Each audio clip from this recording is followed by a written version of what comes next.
Jamil Muhammad, who was one of the better pass rushers on this Trojan defense, he's coming back. And so what's the obvious story there? Coming back before the defensive coordinator announcement.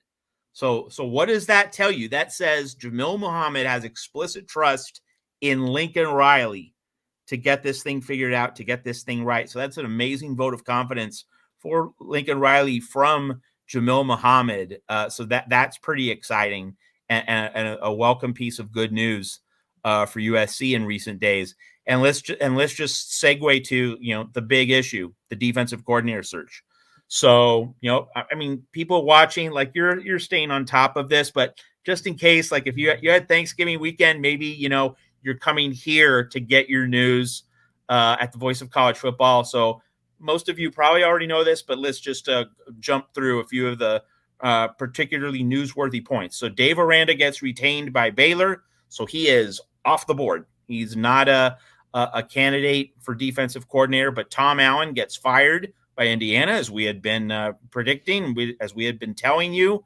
So he is now on the market as a potential candidate. And then here, this is one of the more interesting plot twists in the carousel with a potential USC avenue.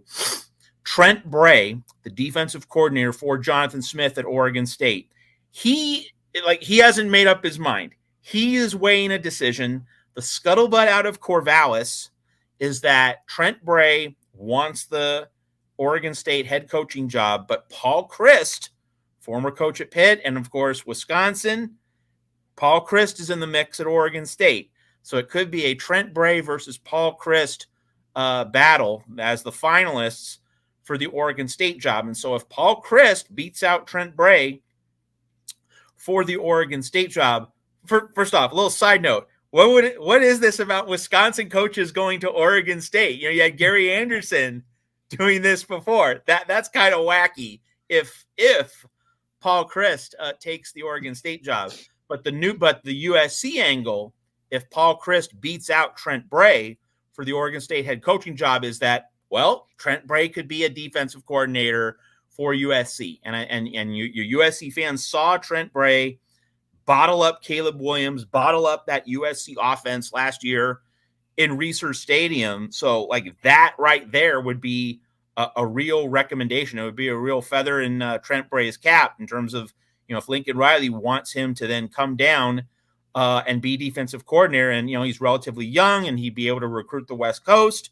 So like Trent Bray, you could do a lot worse than Trent Bray. And so he is now, he's in the mix. He has to now, if Oregon State names him head coach, then he's off the board, but he is thinking about things, and Oregon State is thinking about things. So Lincoln Riley should be lining up an interview.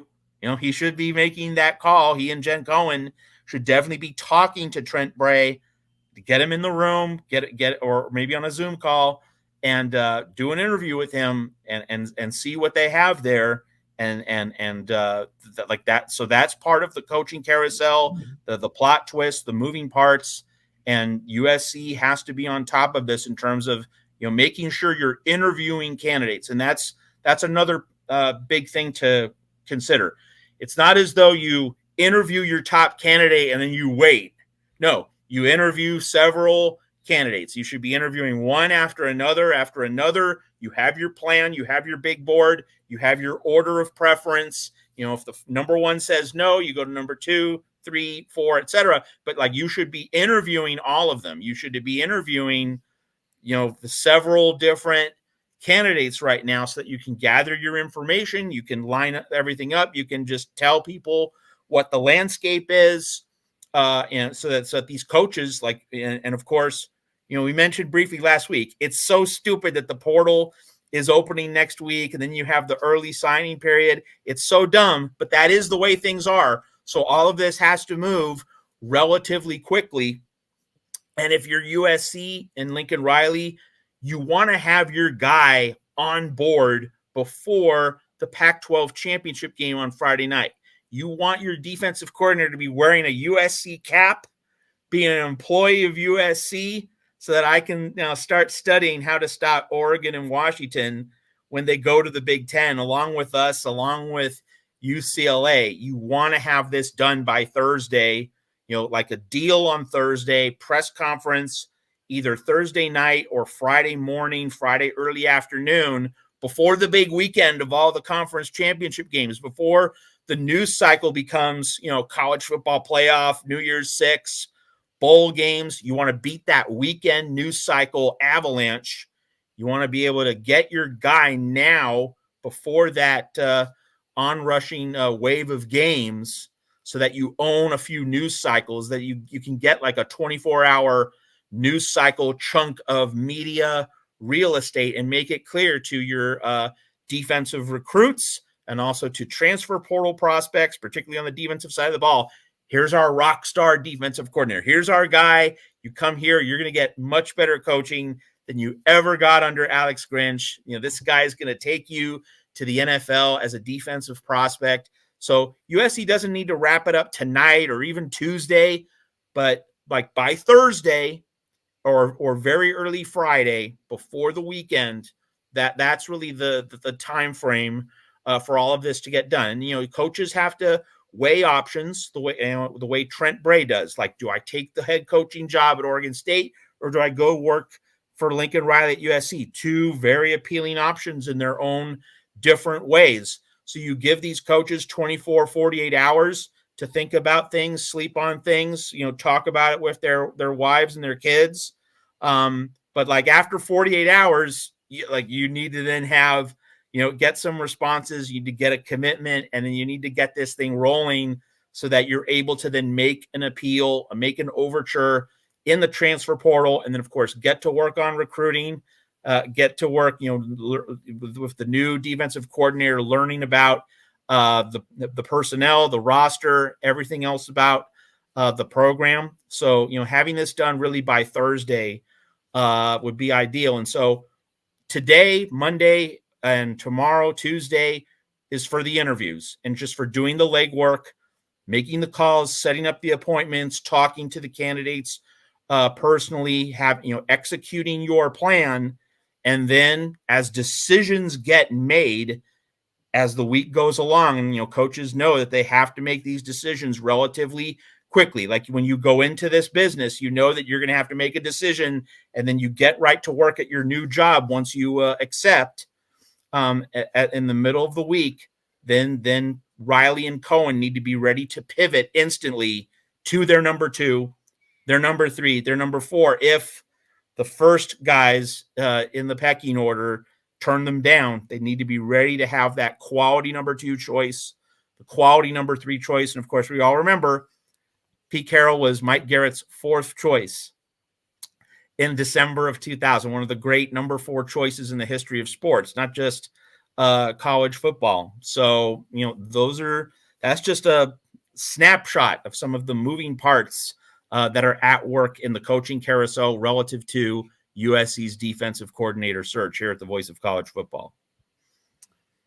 Yes, of course. Yesterday was Black Sunday, one day after the regular season concluded. And there we go. We start to see the dominoes fall across college football. And what is fascinating about it is the reference, yes, the analogy to a carousel, because the dominoes, there's another analogy, because every time somebody moves, then that creates another vacancy somewhere else. And unless somebody is promoted from within, and even that typically creates another vacancy, it just is a situation where 5, 6 original vacancies turn into exponentially more as they just continue on and on and on and on. Okay, Joe Boyd, loyal viewer. So like, Joe, thanks for tuning in. Always appreciate your input. Have to push back against this line of analysis. USC should have hired someone already. The second part of what you're saying is what matters. Get the A+ hire.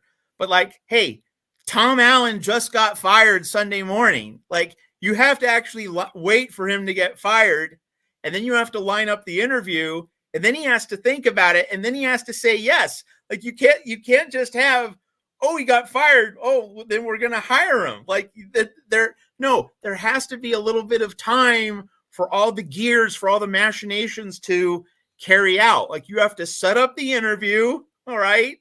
Like Tom Allen, when can you talk with us for an interview for the defensive coordinator position? Okay, let's do it then at this time. Have these facts and these papers or documentation ready, and this is what we're going to talk about. Like, there has to be some planning. All right. This has to be sorted out.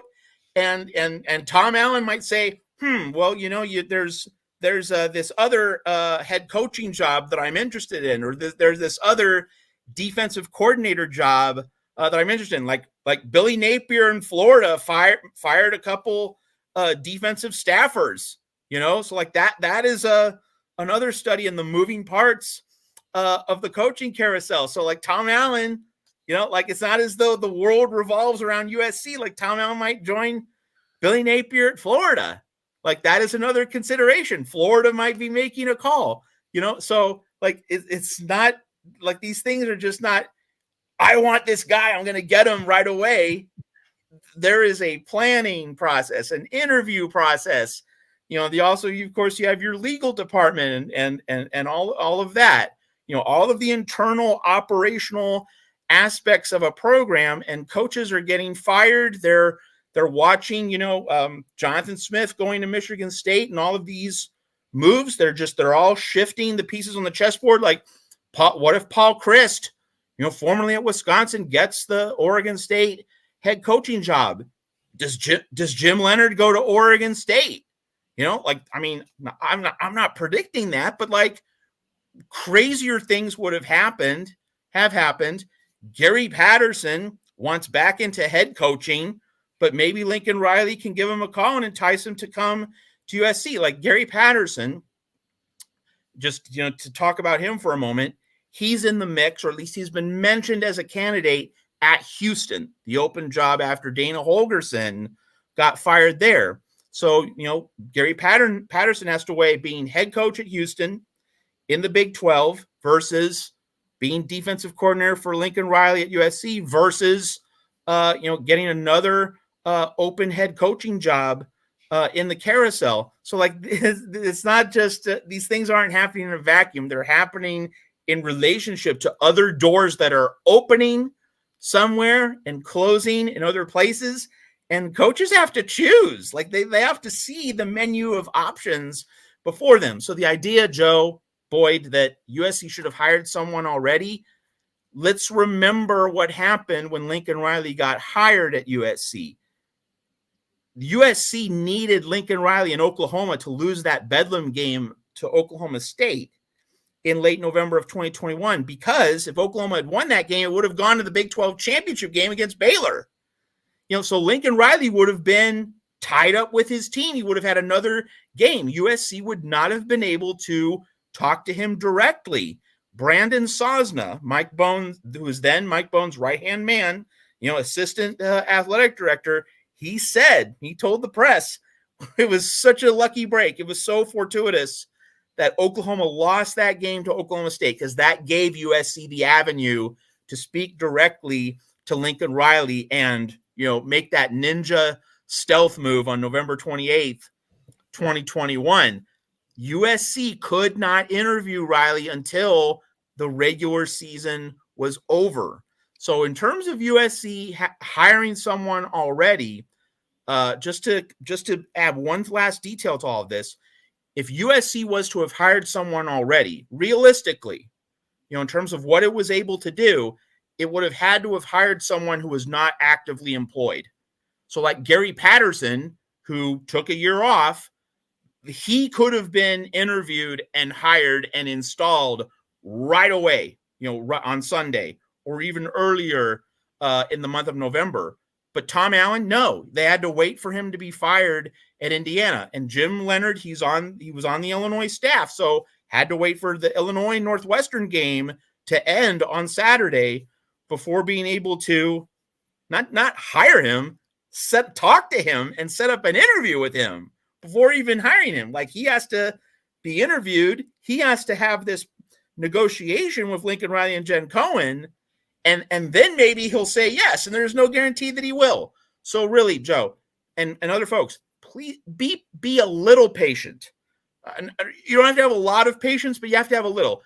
You at least need to wait through Tuesday, early Wednesday, for this interviewing process to run its course. Because now these candidates, they've finished coaching their teams through the regular season. Now they can focus with their families on, all right, do I want this job? Do I want that job? What's the best fit? What's the best career opportunity? That's today, Monday. That's tomorrow, Tuesday, early Wednesday. And again, if USC doesn't have anything by Thursday, then we can all freak out. Then we can worry, because you don't want this thing to get to the weekend. You don't want this thing to brush up too closely against the transfer portal opening on December 4. You want to get a few days ahead of all that so that you can maximize your gold rush, your acquisitions in the portal, and also rev up recruiting, spice up recruiting, which, as we all know at USC, sank like a rock since 4th of July weekend. Went from number 5 now to like number 19, number 20.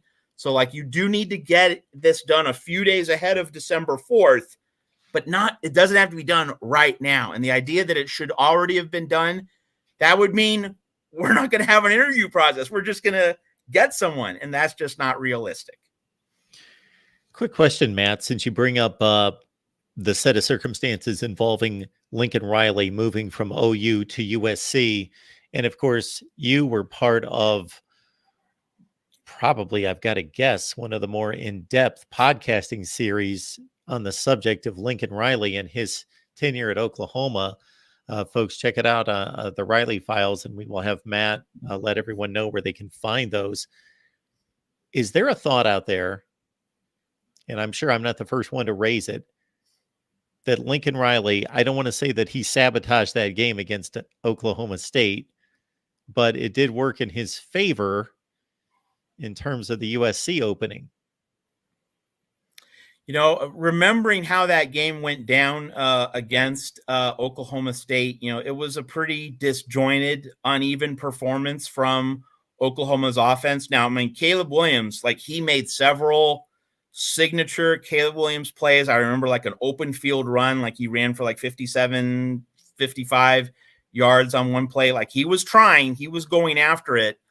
But, from the Riley Files series that we did with our Oklahoma insider who had been covering the Sooners, during the Riley years, there was an awareness both against Oklahoma State and also a few weeks earlier against Dave Aranda and Baylor that Lincoln Riley was not fully locked in. He was not fully focused, and that the internal politics, the wrestling with Joe Castiglione, the athletic director, over how much resources. Remember that conversation that Lincoln Riley was unsure if he was getting maximum buy-in from donors, from boosters, from the top power brokers inside the Oklahoma program to be able to compete in the SEC. When the SEC announcement had been earlier that year, 2021, Lincoln Riley worried that he wasn't getting maximum buy-in from the most invested, the wealthiest Oklahoma boosters and power brokers with the most leverage inside that university. And so that was tearing at him, and he was frustrated about that. And so that was definitely on his mind. And when USC made these overtures to Lincoln Riley's agent, that created the spark of inspiration in Lincoln Riley's mind. And so that was happening in November. Lincoln Riley did not. Now this is not something I don't think we covered this on the Riley Files, but it did come to light that early November of 2021, Lincoln Riley didn't appear on one of his radio shows, his coaching shows at Oklahoma, and that was looked back on by Oklahoma folks as an indicator that there was turbulence behind the scenes, and Lincoln Riley was not giving it his very best on game days as a play caller, with that Bedlam game against Oklahoma State being a part of it.